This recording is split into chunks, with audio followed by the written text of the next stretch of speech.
I'm Beverly Bozeman. Join me as I introduce you to the women who impact our communities and churches, first ladies, female pastors, and ministers. You will be enlightened and delighted. This is about her ministry.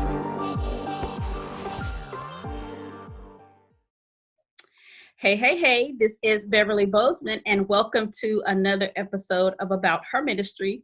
And today I have the one and the only Minister Donielle Graves of Macedonia. It's a long name, so let me read it right. Macedonia United Holy Church in Beulahville, North Carolina. Welcome to the show. Hello.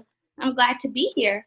We are so glad to have you today, and you guys are really in for a treat. She has some really good information about her ladies' ministry, but we'll talk about that a little later. So the first thing that I wanted to ask you is, what is it like being a minister? So it's kind of like that joy and burden all at the same time. Because it's really, as believers, period, we're asked to lay down our lives for Christ and to live one that is, pleasing to Him. But as a minister, there comes a different level of accountability and responsibility. And so it's definitely a blessing to be called, to be chosen as one of God's vessels. But at the same time, it can be a burden. And I don't mean like burdensome as a bad thing, but it can be weighty at times. Okay. So when you say there's a different level of responsibility, for those, I'm not a minister, but I know a handful, so I know what they consider their level of responsibility. What is something that you can share with the people to help us to understand what your level of responsibility that's different from someone who might not be a minister? Sure. So for me, specifically, one area that God is really grooming and growing me in is prayer and intercession. And that is definitely a weight, because there are times where, you have to pray and intercede, and it may not be convenient for you. There are times when God may be speaking to you concerning situations, or just having you to pray concerning certain things. And it may be 2 o'clock in the morning. It may be 3 o'clock in the morning. It may be 5 o'clock in the afternoon. And just becoming sensitive to His voice and His move and being obedient, because there are times where I try to override, for my own comfort. And that's what I'm saying about, like responsibility and not necessarily a burden, but a burden.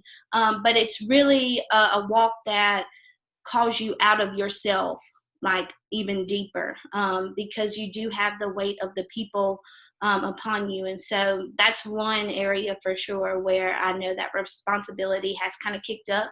And then there's always the preparation piece. So when you are preparing to minister, be it preaching, teaching, there's hours of studying and seeking the Lord's face for what He has to say to His people that come into play. So I love that. So when, as an intercessor for the people, has God ever put anyone on your heart or told you to pray for, and they have just done you wrong, and you just feel like, I don't want to, you don't have to name any names, but has that happened? And if so, what did you do about it? another level of dying to yourself for sure. um, Yeah. that happens. And it also matures you and grows you, because you realize that it's not about you at the end of the day. And you would want somebody, if they did not like you, or if they had an issue with you, if God had cautioned them to pray for you or intercede for you, you would want them to, because you don't know what they're fighting off. You don't know what the warfare is. And so I've learned to, especially when it comes to prayer, to not even consider personal offenses, because it's not about me, but it's about what God wants to do in me and through me. And so that's definitely a level of maturity that you have to grow in. It's not something you just arrive at. It's something that you grow in daily, for sure. And again, the more sensitive you are to Him and the more willing to be obedient you are, the easier it gets. Right. And that kind of further explains to me what you mean by a burden, not in a bad way, but it's very challenging. But at the same time, being obedient and having radical and rapid obedience to when he's telling you to do something like that, that to me contains a lot of rewards that you will see, if not now, later on. So that's like very, very mature to say that, because I can't say I would do it, but It's a journey. It is a journey because, like, honestly, I've been in ministry for 8 years now.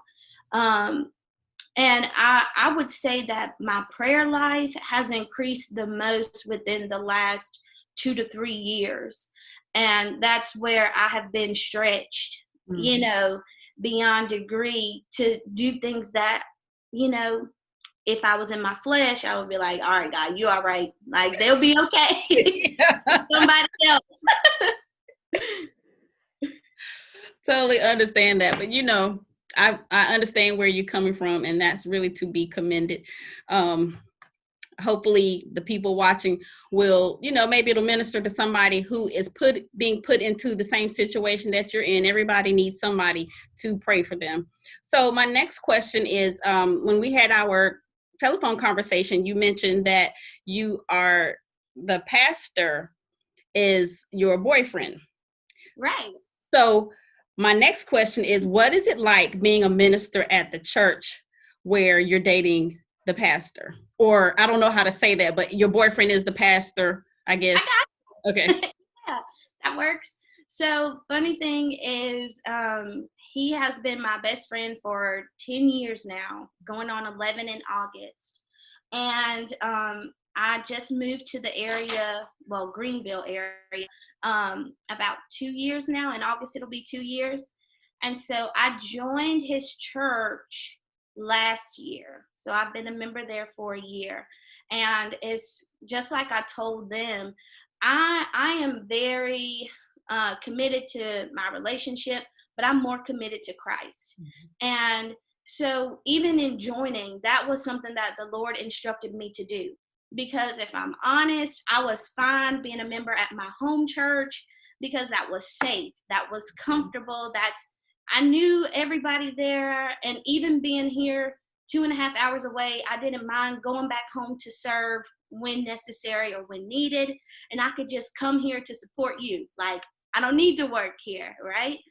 And so when the Lord told me to join there, it was in October of 2018, I believe.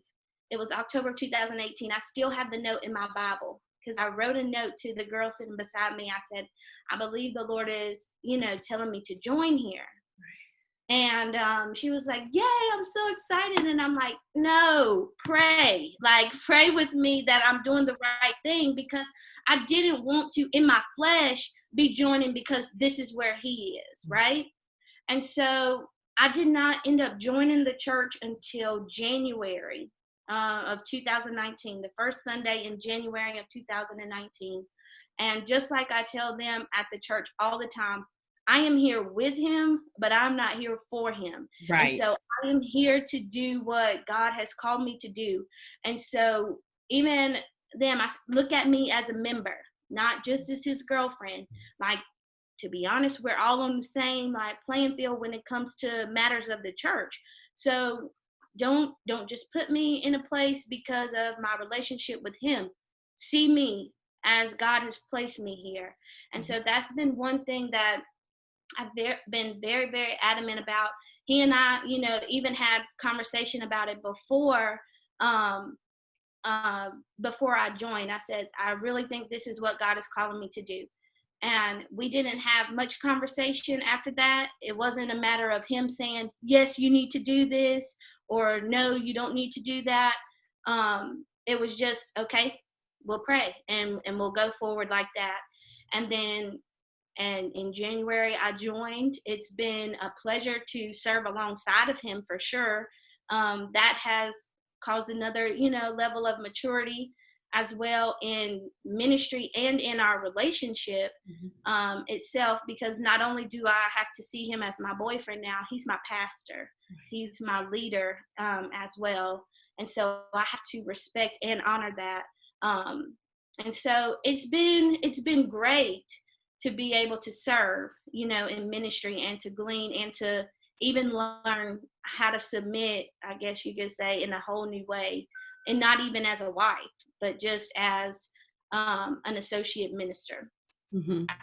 Okay. Have you had any issues with any of the members being girlfriend in the church? No, to be honest, I believe that God has placed me in a good spot. I have not had any issues as far as like us, if that makes any sense, like he and I.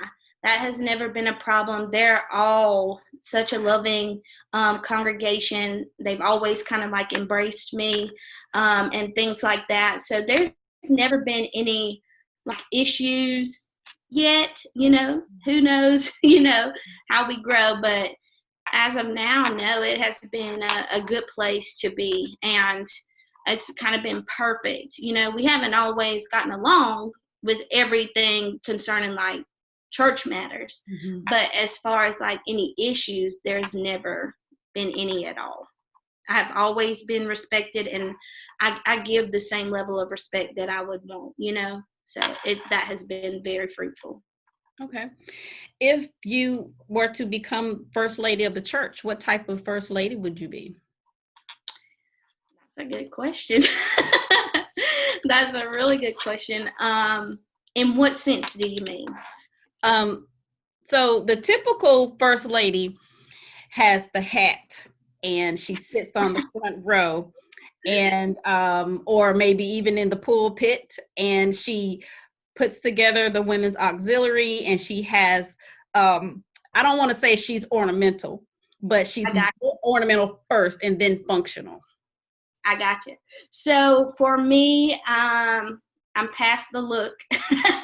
I'm past that. No, I can't say that I will be the adornment one. I will, of course, even now, as just Donielle, I will carry myself as always with a level of class and grace and just modesty, period. I feel that when I become first lady, or, should that be the next step for us, that I wouldn't change much. Right now, I already work with our women's ministry at the church. So as far as like planning our events, our socials, our Women's Day, things like that, I already work alongside the women there doing that. So I think really the only change would be I would be his wife and not his girlfriend. Right. But I would, like I said, I carry myself now, with the utmost respect, just because I feel that that's how a lady should be in general. And that's kind of where lady first comes from. Like you have to carry yourself in that way. So I might wear a hat, fascinator or two here and there, but it's more than a look to me. Right. Okay. How do you handle correction regarding ministry from man or God, either? So this is gonna sound funny, but I take it harder for a man, and I feel like it's because I see them. Mm-hmm. Like I feel like I have been more disobedient to God in some areas than if it were like my pastor or someone asking me to do something. I think that's because I have to see them. So I'm like, okay, that doesn't make it right by any means. But I know that there are some things that God has called me to do that I'm kind of like, all right, I'll get to it. Yep, I'll do it. Kind of. So girl, there's this book that I probably should have pushed out like 2 years ago. And I have been around and around with that. But some of the delay has been like with publishing companies and things like that, because I've had a couple of opportunities that I've missed because of my disobedience. And so, again, like correction from God, it brings a different kind of sting when it comes. Mhm. But I know that when it comes to like versus God and man, I'm more apt to kind of like hop on it when I can immediately feel the consequences versus when it's a more of a delayed thing or you don't see it coming type punishment. Right. But I don't say that in a way that I reverence man over God, because I don't. But as far as like the correction piece, I do honestly feel as if I'm quicker to respond when I know that it's immediate. Right. What do you think is going to take for you to get the book out? Is it written? So I am in the final phases now, and hopefully it will be out by June. By the end of June. That's the goal, because I don't want to keep being Jonah. Okay, I don't want to keep being Jonah. I'm trying to do the right thing, and so I've been really working. Even with the book, there was a time when I was writing it at first, when God first put it on my heart to write, which was in 2015, I want to say, and I still have notes from that. But then there was a season where I was adamant about writing it, and I started writing it. But when I went through and reread it, it was all from like my hurt, so to say. And I never want to write from my feelings, if that makes sense, and not be writing from what God is really trying to say through it. I didn't want it to be a victimizing piece. I wanted it to be a piece where you really see the hand of God throughout the journey. And so I had to go back and start over. And that's where I stuck in a rut for a while and starting over phase, because I was like, I am done. Like, the book is done. You mean to tell me I need to start over? And that's kind of been the delay, but at the same time it shouldn't have been as much of a delay on my part, with that. Okay. I can totally understand that. I've written a book or two, and sometimes when you put it down and you come back to it, you're like, oh, that doesn't even make sense. Who wrote this? Somebody broke Right. in my house in the middle of the night and changed all of my stuff. So, but I got I'm looking forward to the book coming out. I really am. I don't even know, the title or the content, but I've seen your website and I know that you have some really good stuff going on, and we'll get to that in just a second. That's why I'm looking forward to the book. If you could ask one person in the Bible a question, who would it be and what would you ask them? you. That's a good one. Anybody? Anybody.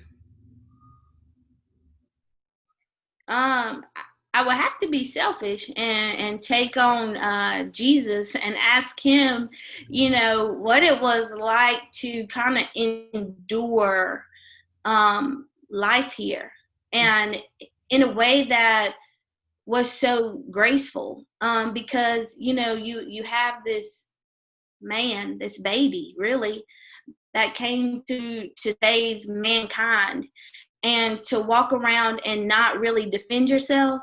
Like, I know for me sometimes, and we just talked about this on Thursday, sometimes when there is gossip or rumors or things said about you that's not true, you want to defend yourself.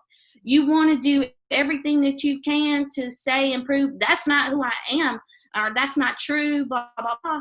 And like, Jesus was oblivious in a sense. He was like, okay, like, it has nothing to do with me. And he stayed focused on his work and on his journey. And even up to the point of not even wanting to complete it when he was in the garden. Like, I want to know what that moment was like, when you've done all of this and now you're about to face the sentence that you came for.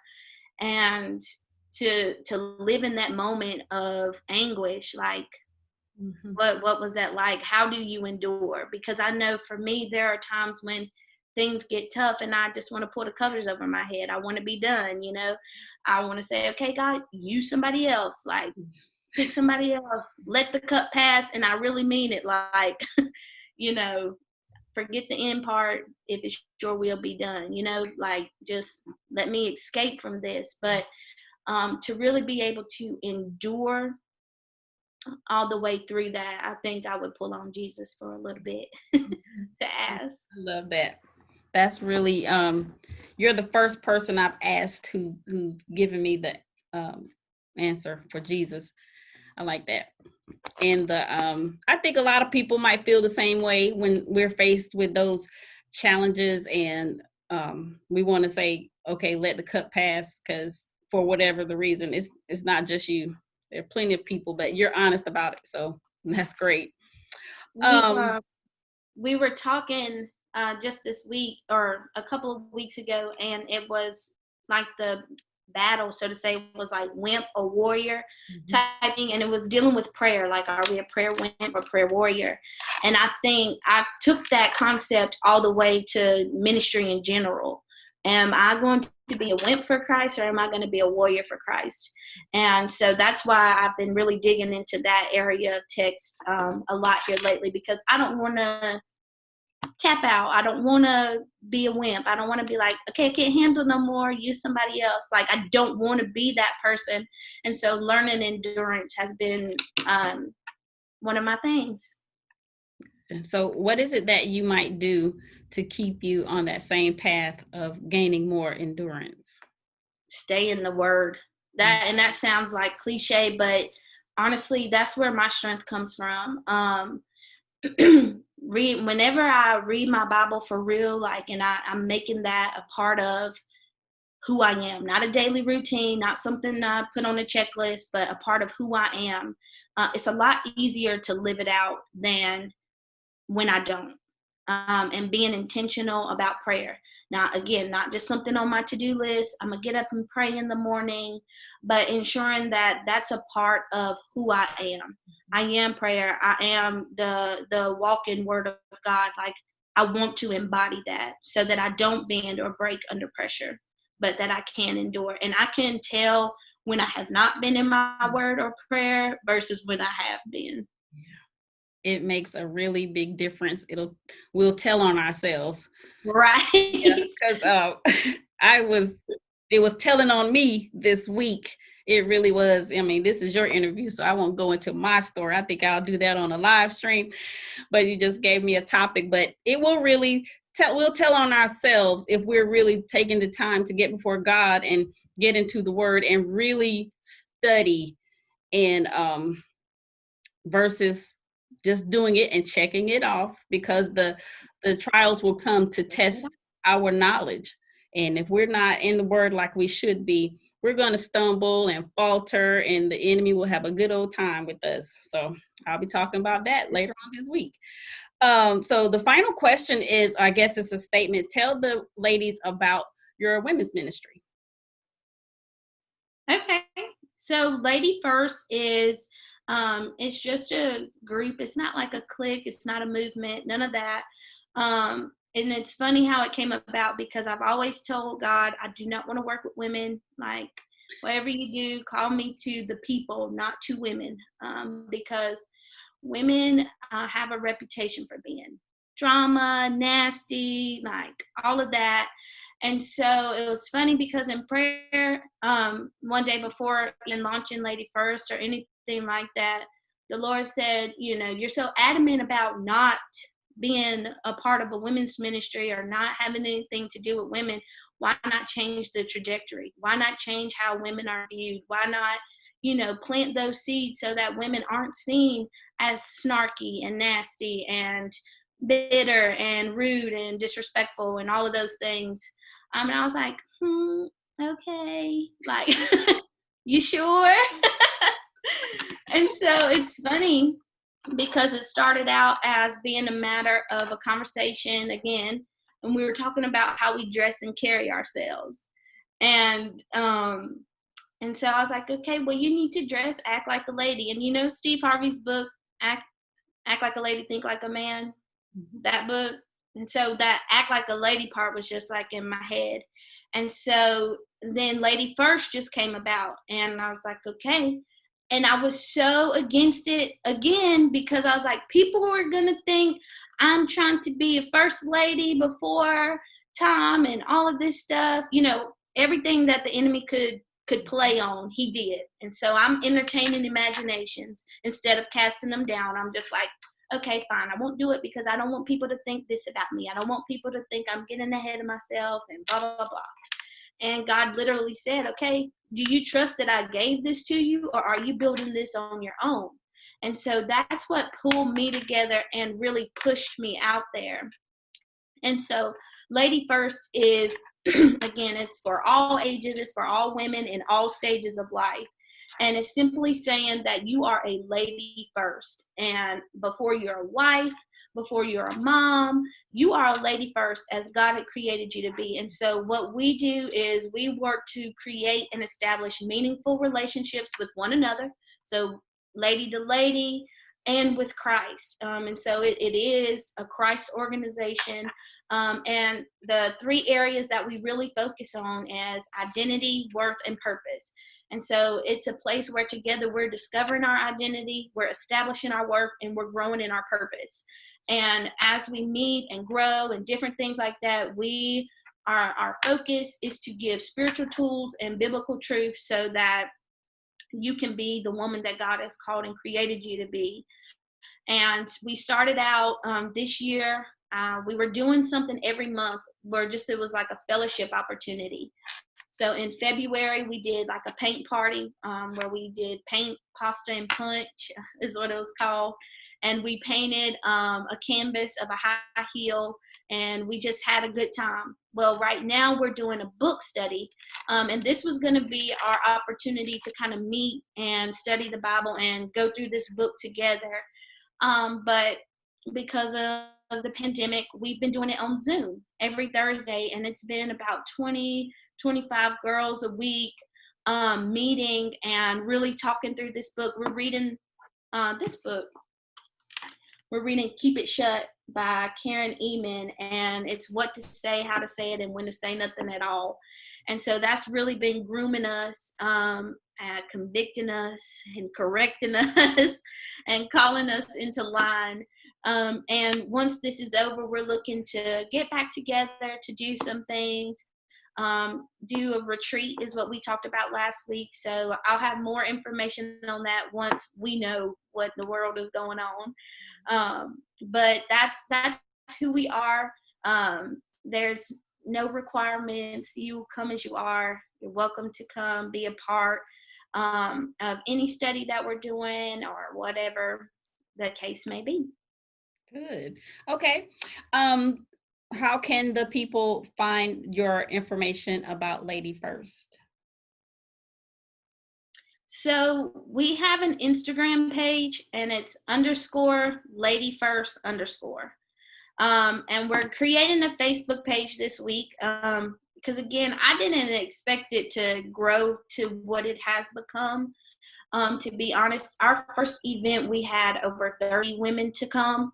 And again, I wasn't expecting that at all for our paint party.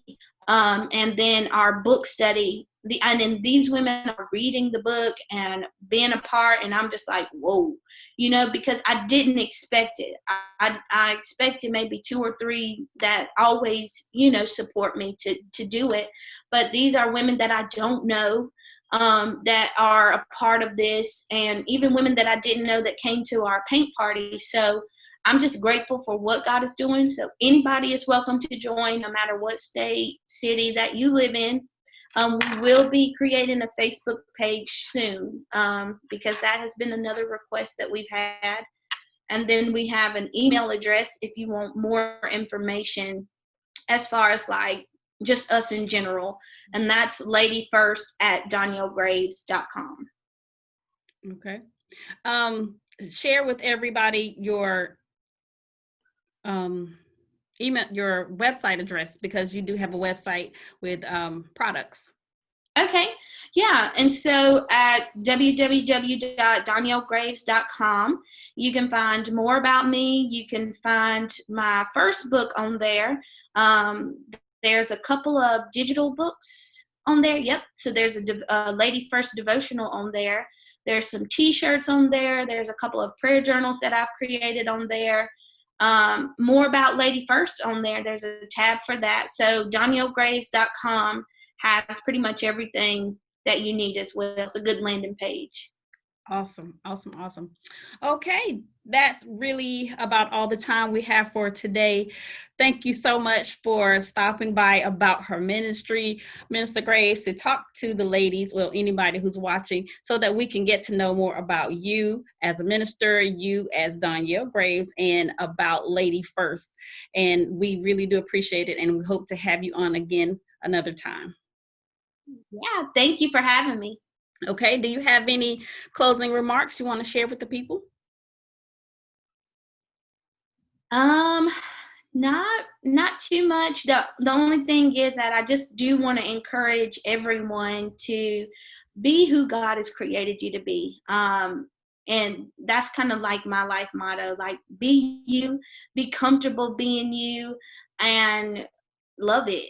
Yeah, just love it. I think too often we try to mimic or copy or become something that we see, and we fail to realize the jewels that we really are, and the things that God has placed inside of us. So be you and be true. And yeah, I love you, and so does God. Yes, I have some really good notes over here, and I've been jotting away. So once again, thank you very much. We appreciate you stopping by. And for everybody who is watching this broadcast, be sure and go to her social media site. By the time this airs, hopefully her Facebook page will be up, and definitely check out her website. She has some really good information. And if they want to join your the book club, or however you're having it on Thursdays, can they get more information about that on your website too? Yes. So that's all under the Lady First tab.